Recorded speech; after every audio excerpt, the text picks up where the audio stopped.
Amados irmãos, eu anunciei nesta manhã que a pregação de hoje à noite será no Salmo de número 11. Então, nós vamos ler o Salmo de número 11.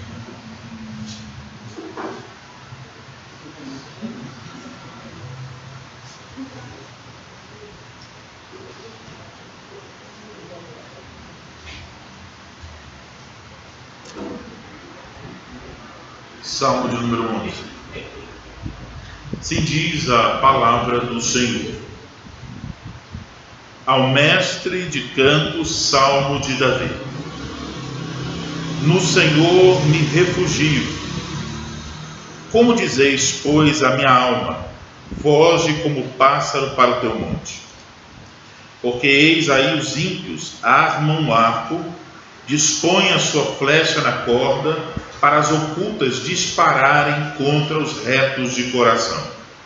Ora, destruídos os fundamentos, que poderá fazer o justo? O Senhor está no seu santo templo. Nos céus tem o Senhor seu trono. Os seus olhos estão atentos, as suas pálpebras sondam os filhos dos homens. O Senhor põe à prova ao justo e ao ímpio, mas ao que ama a violência, a sua alma o abomina. Fará chover sobre os perversos brasas de fogo e enxofre, e vento abrasador será a parte do seu cálice. Porque o Senhor é justo, Ele ama a justiça, os retos lhe contemplarão a face. Vamos orar mais uma vez, irmãos, clamando a misericórdia do Senhor sobre as nossas vidas. Ó Senhor Deus, nós vamos nesse instante ouvir a pregação da Tua Palavra.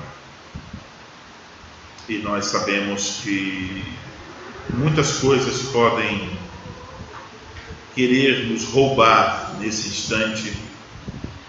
A Tua Palavra, que para nós é lâmpada e luz, é vida, saúde para a nossa alma.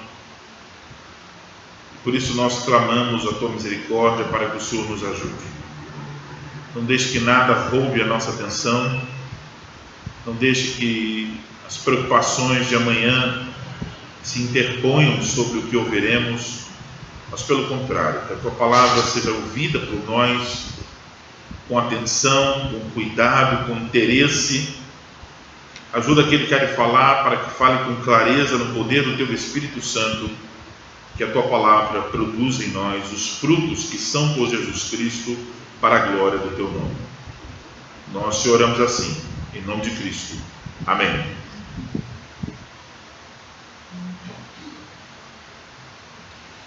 Amados irmãos em nosso Senhor Jesus Cristo,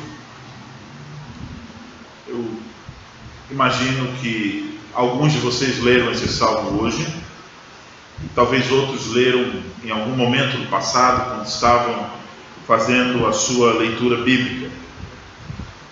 Quem leu esse salmo mais recentemente, ou que prestou atenção agora na leitura, deve ter percebido que o Salmo 11 é um salmo que está relacionado com um tempo de crise.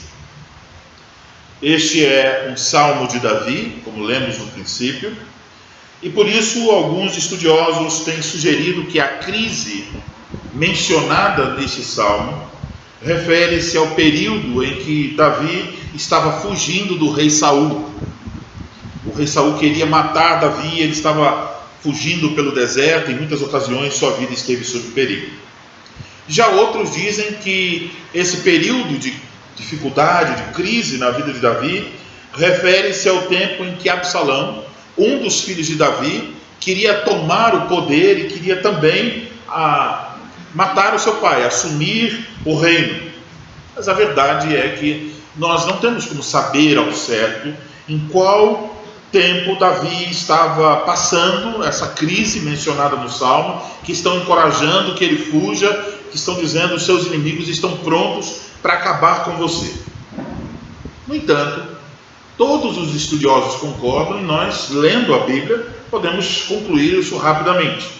O Salmo, de fato, descreve um período de crise, não sabemos qual, mas é, de fato, um período de crise.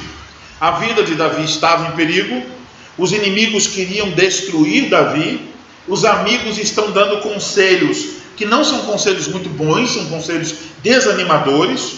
Os fundamentos ao redor de Davi estão ruindo, a ponto então de surgir a pergunta: numa situação de crise como esta, o que o justo pode fazer? E ao ouvir essa palavra, crise, talvez nós pudéssemos pensar sobre a situação do nosso país, que em muitos aspectos é uma situação de crise, uma degradação moral, cada vez mais a violência está aumentando, as coisas não estão melhorando dia após dia, mas de fato estão piorando.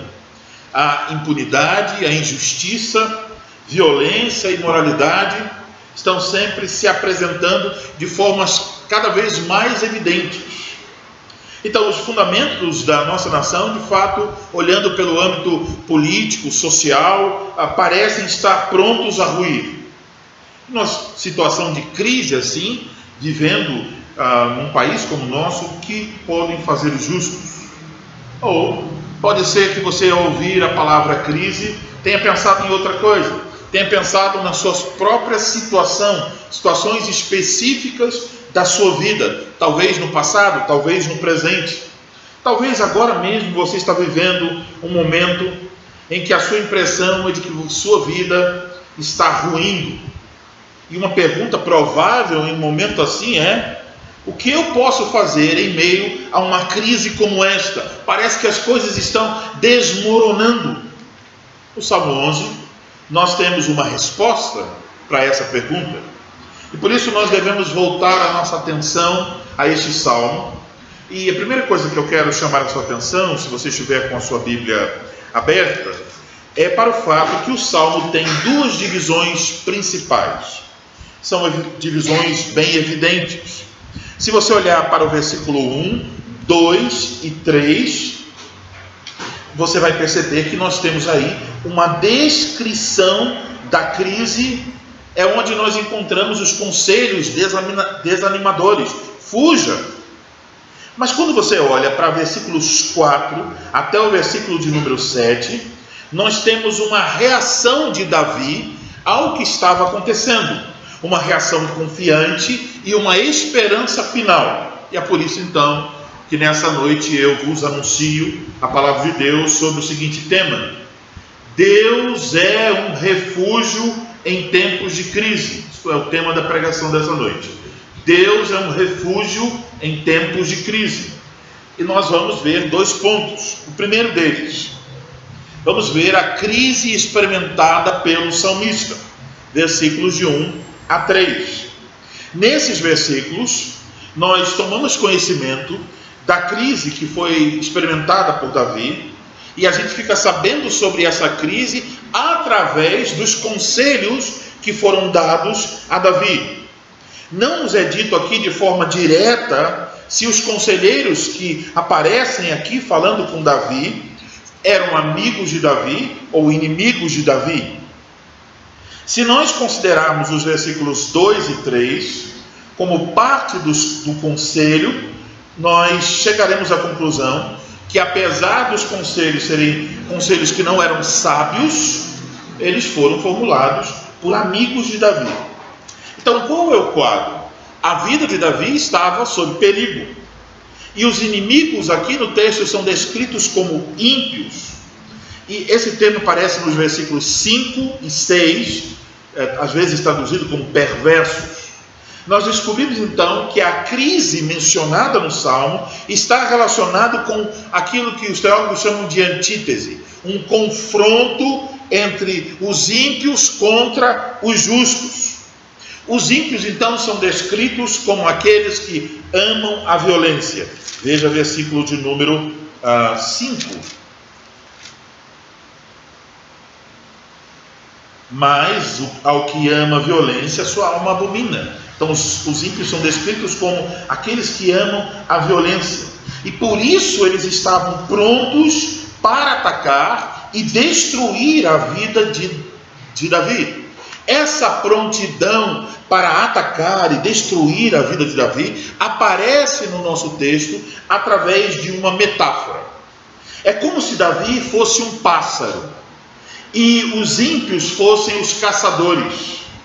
Então, dentro dessa figura de linguagem, para expressar o perigo pelo qual Davi estava passando, ele então descreve que os inimigos disseram: olha, você é como um pássaro e os seus inimigos são caçadores, eles vão pegar você. No versículo 2, esta imagem é de um caçador que pisa no arco. Veja o versículo 2: porque eis aí os ímpios armam o arco, dispõem a sua flecha na corda para as ocultas dispararem contra os retos de coração.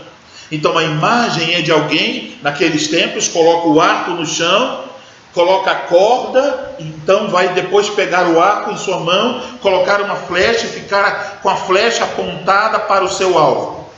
E a ideia aqui é de que esses inimigos, que são como caçadores, estavam à espreita, quer dizer, eles não estavam para caçar como quem dá as caras, mas de uma forma oculta, sem se revelar, para disparar, para fazer o mal sem serem percebidos.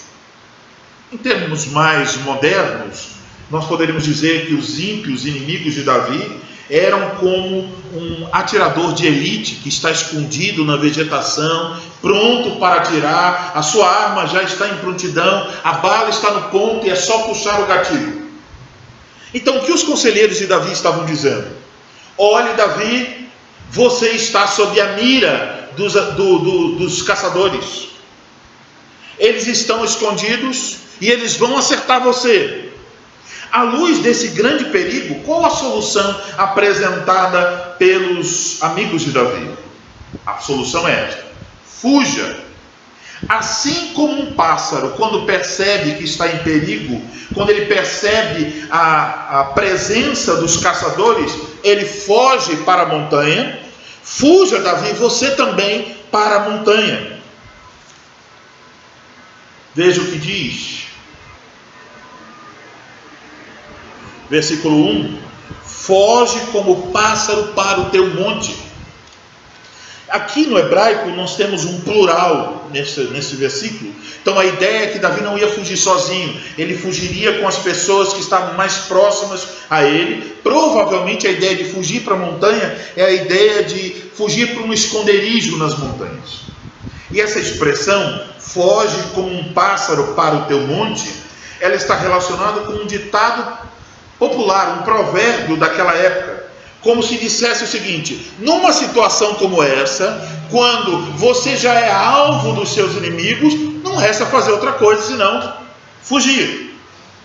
Davi então é encorajado a fugir, não somente por causa da violência dos inimigos ímpios, mas também por causa da gravidade da situação. Veja versículo de número 3: ora, destruídos os fundamentos, que poderá fazer o justo.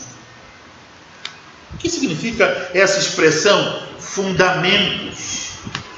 Essa expressão fundamentos em nosso texto se refere àquilo que é o elemento básico e essencial de uma sociedade. Em Isaías capítulo 19, versículo 10, a mesma palavra hebraica traduzida aqui por fundamentos aparece lá nesse texto, numa profecia contra o Egito. E aí a profecia de Isaías 19:10 diz: os seus grandes serão esmagados e todos os jornaleiros andarão de alma entristecida. Essa palavra hebraica foi traduzida aqui por os seus grandes, lá no Salmo 11, como fundamentos. Isso se refere aos líderes, aqueles que, em certo sentido, sustentavam a sociedade egípcia. Portanto, no Salmo 11, fundamentos se refere aos líderes e toda a estrutura social daqueles tempos. Então, o que os conselheiros de Davi estão dizendo é: olha, Davi, não é só você que está sob a mira do atirador. Tudo ao seu redor está caindo. Todos os fundamentos da sociedade estão ruindo. E diante de tudo que está acontecendo, o que o justo pode fazer? Esta é a pergunta. Ou colocando de outra forma, quando a anarquia é dominante, Davi, não vale a pena nenhum tipo de esforço, não vai adiantar, tudo vai cair mesmo. Pode ser que esses conselhos tenham sido bem intencionados, nós não sabemos. Porém, são conselhos ruins, conselhos não só desanimadores, não só conselhos que apresentam uma perspectiva pessimista, que apresentam como motivos para a fuga tanto a violência dos inimigos como o abalo das estruturas mais básicas da sociedade. Conselhos que dizem não há o que fazer, senão fugir. Mas o problema mais grave desses conselhos é que Deus está fora deles. Que a solução apresentada para a situação não envolve Deus. Isso é o problema mais grave. Está dizendo, tem um meio de você escapar dessa aflição, foge. E a ideia é procurar um meio, uma resolução, um alívio no qual Deus está excluído da resolução. Como é que Davi respondeu a esse conselho? O que se pode fazer quando nós estamos em perigo? Quando nós temos de enfrentar uma oposição e um confronto com os ímpios, por exemplo? O que se pode fazer quando os fundamentos de uma sociedade estão em ruínas? Aos conselhos de medo, Davi respondeu com confiança.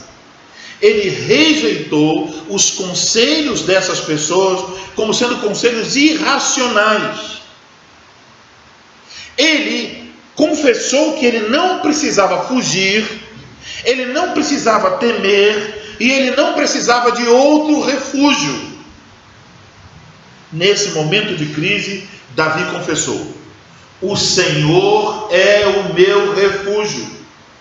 Ele sabia que ele estava seguro em Deus. Amados irmãos, o que podemos dizer quando as leis não são respeitadas? Quando a moralidade é prejudicada e o mal não é controlado? O que podemos dizer ou fazer quando tudo ao nosso redor parece estar cedendo? Alguns dirão, devemos nos esconder. Outros apresentarão 1000 soluções nas quais Deus não está envolvido. Mas a resposta de Davi foi esta: nós devemos nos refugiar em Deus. O que os justos podem fazer em tempos de crise? A resposta do Salmo é muito simples. Eles podem continuar sendo justos, eles podem resistir ao mal na sua sociedade, e eles podem fazer isso se refugiando em Deus.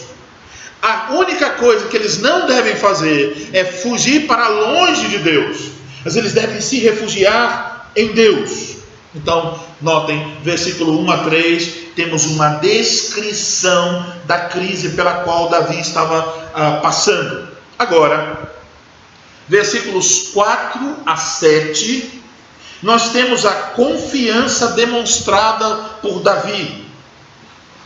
Enquanto nos versículos anteriores, Davi confessou o Senhor como seu refúgio, agora, nesses versículos 4 a 7, ele vai dar as razões porque, em vez de fugir para a montanha, ele se refugiou, queria se refugiar em Deus.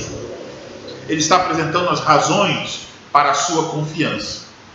E as razões que Davi apresentam para a sua confiança e para não temer e para não fugir, revelam uma compreensão da realidade, o que estava por trás de toda aquela crise e tudo mais. Nos Salmos, quando nós lemos uma descrição de perigos, geralmente depois de falar dos perigos, o Salmo tem uma oração, tipo: ajuda-me, Senhor, atende a minha oração, socorre-me. Porém aqui, Davi vai direto para uma confissão. A resposta de Davi utiliza os termos do conselho recebido.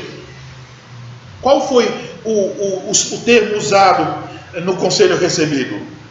Foge como um pássaro para o teu monte. Qual é a ideia? Refugie-se no monte.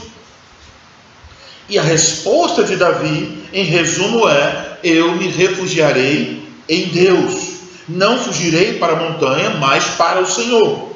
Então é como se o Salmo, nesse momento, abrisse a cortina para que nós vejamos o que está por trás das coisas, e o Salmo revela uma escala de valores diferentes e uma compreensão da realidade.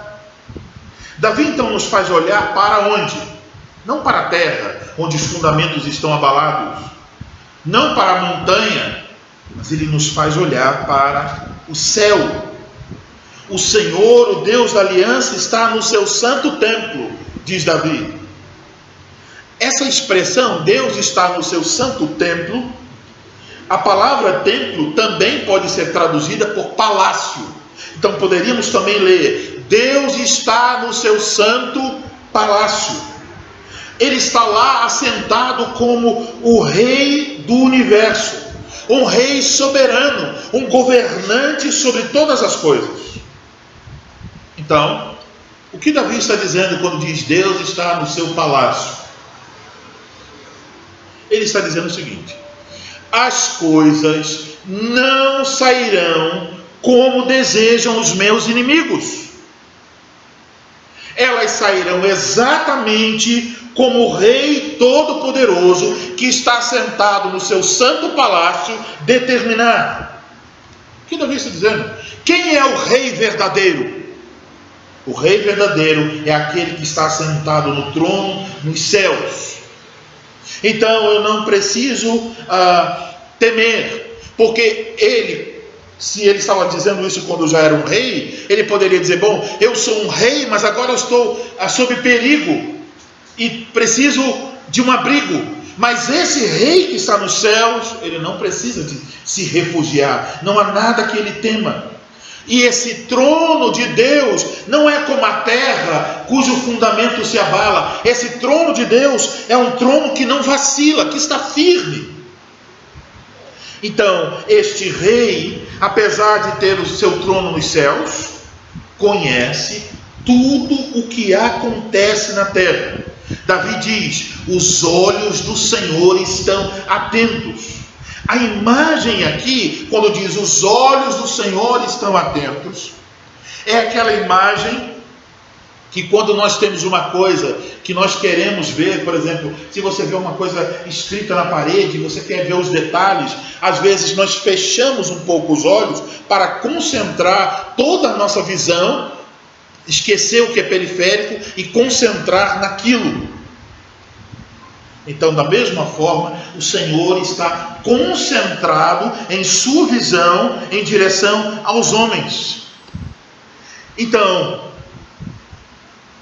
o Senhor é onisciente, Ele está vendo tudo, Ele sabe de todas as coisas. Mas Davi também nos diz que as pálpebras do Senhor sondam os filhos dos homens. Isso é apenas uma linguagem poética para dizer: o olhar de Deus está vendo o coração dos homens, não só as ações dos homens. Sondar aqui é uma palavra usada para descrever um processo de verificar a pureza do ouro. Então eles queimavam, colocavam o ouro no fogo, derretia, e havia um processo para separar o que era ouro mesmo daquilo que era impureza. Deus tem essa capacidade, a capacidade de olhar nos nossos corações e saber exatamente o que está lá, sem nenhum meio de enganá-lo. E ele aparece nessa imagem então como um rei no trono, mas como um juiz que julga o coração dos homens. Ele sonda, ele coloca à prova não somente os ímpios, diz Davi, mas inclusive os justos. Ele sabe quem são os ímpios, ele sabe quem são os justos. E o fato dele sondar mostra que ele sabe de tudo. Então a sua aparente paciência, a sua paciência e a sua aparente demora em agir oferecem uma oportunidade para o ímpio e para o justo. O que está sendo colocado é, quando a crise vem, e Deus está controlando tudo, os ímpios estão agindo de um meio, e os justos estão agindo de outro meio. E Deus está provando os corações, e cada qual, justos e ímpios, estão mostrando quem são. E ele olhando para aquilo que é bem claro diante dos olhos dele, Davi diz: ele como juiz abomina aqueles que amam a violência. Ele os rejeita do mais íntimo do seu ser. E por isso, diz Davi, ele fará chover sobre os ímpios, os perversos, brasas ardentes e enxofre incandescente. Essas expressões, brasas ardentes e enxofre incandescente, nos lembram um episódio na Bíblia. Onde você leu sobre enxofre na Bíblia? Você leu sobre enxofre, por exemplo, em Gênesis capítulo 19, versículo 24. Quando o juízo de Deus caiu sobre Sodoma e Gomorra, brasas incandescentes, fogo e enxofre. Então você deve ter percebido que quando a Escritura faz menção a Sodoma, faz isso para trazer à nossa lembrança o juízo de Deus chegou sobre eles de forma final e repentina.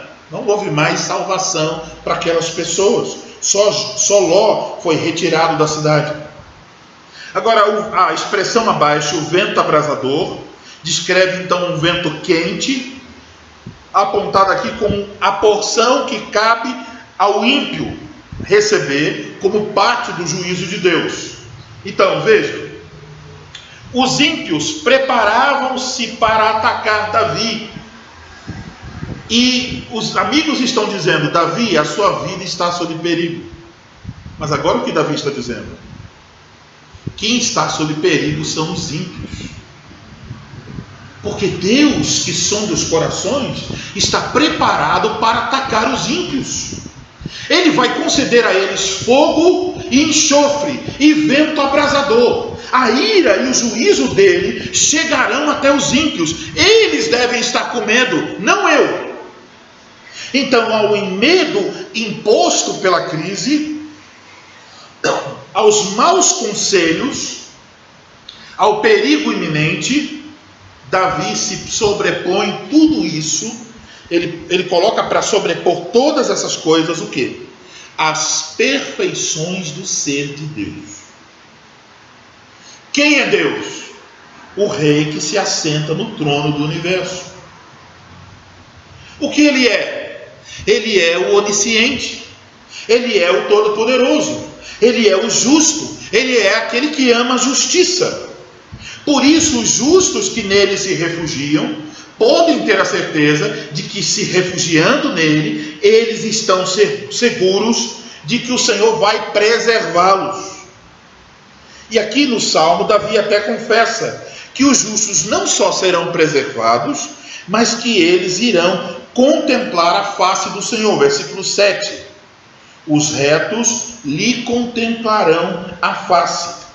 Isso significa que o Senhor se revelará a eles por meio da salvação que ele vai conceder. Então, quando o Senhor der o livramento aos justos no meio desta crise, os justos vão poder dizer: bom, eu conhecia um tantinho sobre Deus, mas agora eu conheço um pouco mais.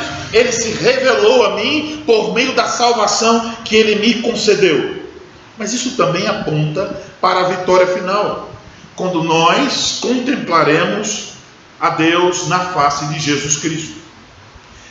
Ao olhar para os versículos 4 a 7, o que acontece com aquela cena dos versículos 1 a 3? De desespero, de foge, cuidado com o inimigo que está à espreita. O que acontece com aquela cena? Ela fica reduzida a nada. O nome do Senhor, Yahvé, aparece então aqui de uma forma bem enfática, 2 vezes no Salmo, a fim de encorajar e nos fazer romper com a incredulidade e a incerteza, e fazer com que nós tiremos o nosso olhar do que nós podemos ver na terra e olhar para uma realidade maior, de que há um trono no céu, de que aquele que se assenta no trono é rei e é juiz.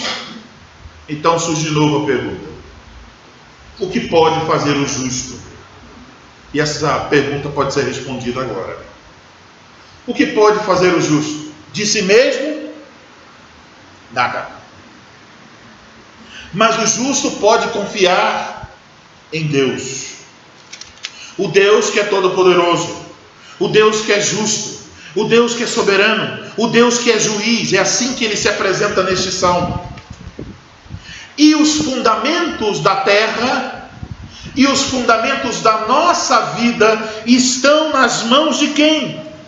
E a resposta, à luz do que o Salmo diz sobre Deus, é: os fundamentos da minha vida e os fundamentos do mundo no qual vivemos, cada fundamento está nas mãos de Deus.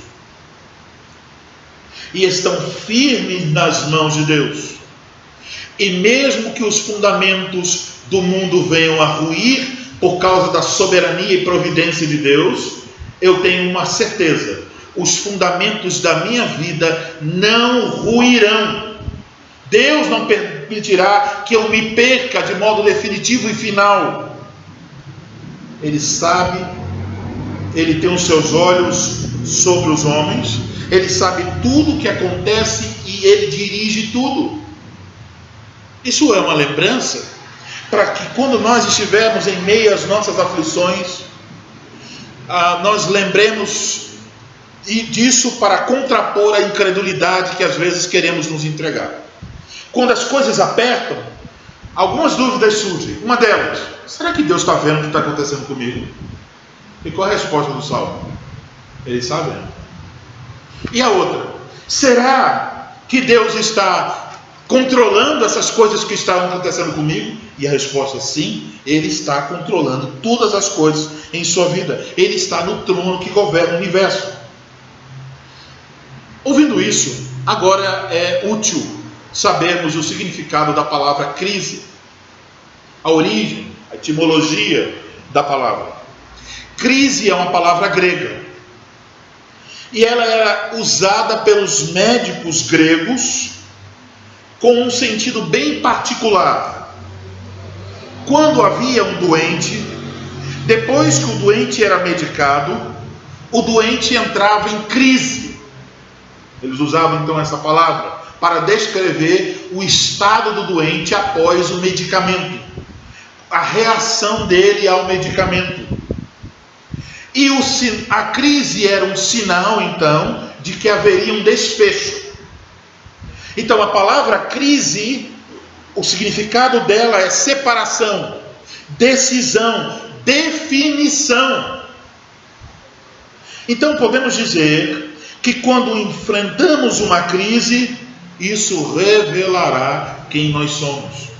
O médico sabia que quando o doente enfrentava a crise, ou ele ia melhorar, ou ele iria morrer.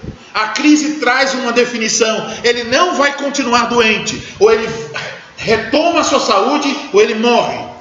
Então podemos dizer que quando uma crise vem até a nossa vida, ela revela quem nós somos.